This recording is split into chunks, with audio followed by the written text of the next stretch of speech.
எப்போதுமே திமுகவிற்கு எதிராக எதிர்க்கட்சிகள் தான் போராட்டத்தை நடத்துவார்கள். எங்களது தொகுதியிலும் எங்களது வார்டிலும் எந்த ஒரு வசதியும் செய்யாமல் திமுகவினர்கள் இருக்கிறார்கள் என்பது எப்பொழுதும் பெரும் குற்றச்சாட்டாக எழுப்பப்பட்டு வந்தது. ஆனால் தற்பொழுது கடலூரில் மு.க.ஸ்டாலின் அவர்களுக்கு எதிராக, அமைச்சர்களுக்கு எதிராக திமுகவின் கவுன்சிலர்களே உண்ணாவிரதத்தை அறிவித்திருக்கிறார்கள்.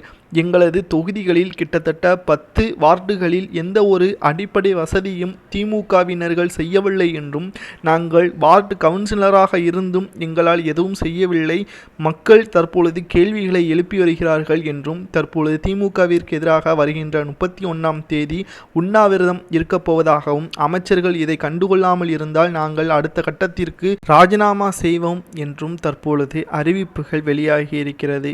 தற்பொழுது முதல்வர் ஸ்டாலின் அவர்கள் பிரான்ஸ் நாட்டிற்கு சென்றுள்ள நிலையில் தற்பொழுது திமுகவிற்கு எதிராக போராட்டம் நடத்துவது ஒட்டுமொத்த திமுகவின் மூத்த அமைச்சர்களுக்கும் தற்பொழுது நிர்வாகிகளுக்கும் அதிர்ச்சியை ஏற்படுத்தியிருக்கிறது.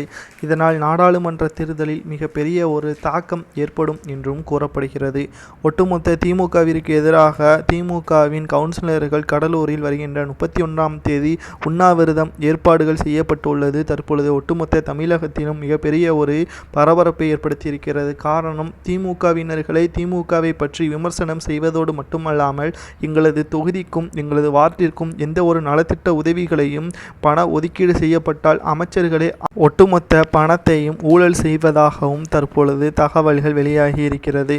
இதனால் அதிர்ச்சியடைந்த ஸ்டாலின் அவர்கள் பிரான்ஸ் நாட்டிலிருந்து உதயநிதி ஸ்டாலின் அவர்களை கண்டித்துள்ளதாகவும், இதுபோன்ற தவறுகள் இனி நடக்கக்கூடாது என்றும், திமுகவின் பெயர் வருகின்ற நாடாளுமன்ற தேர்தலுக்கு முன்பாக கெட்டுப்பேறக்கூடாது என்றும் உதயநிதி ஸ்டாலின் அவர்களை எச்சரிக்கையும் விடுத்துள்ளார். இதை பற்றி உங்களது கருத்துக்களை கமெண்ட் வாயிலாக கூறுங்கள்.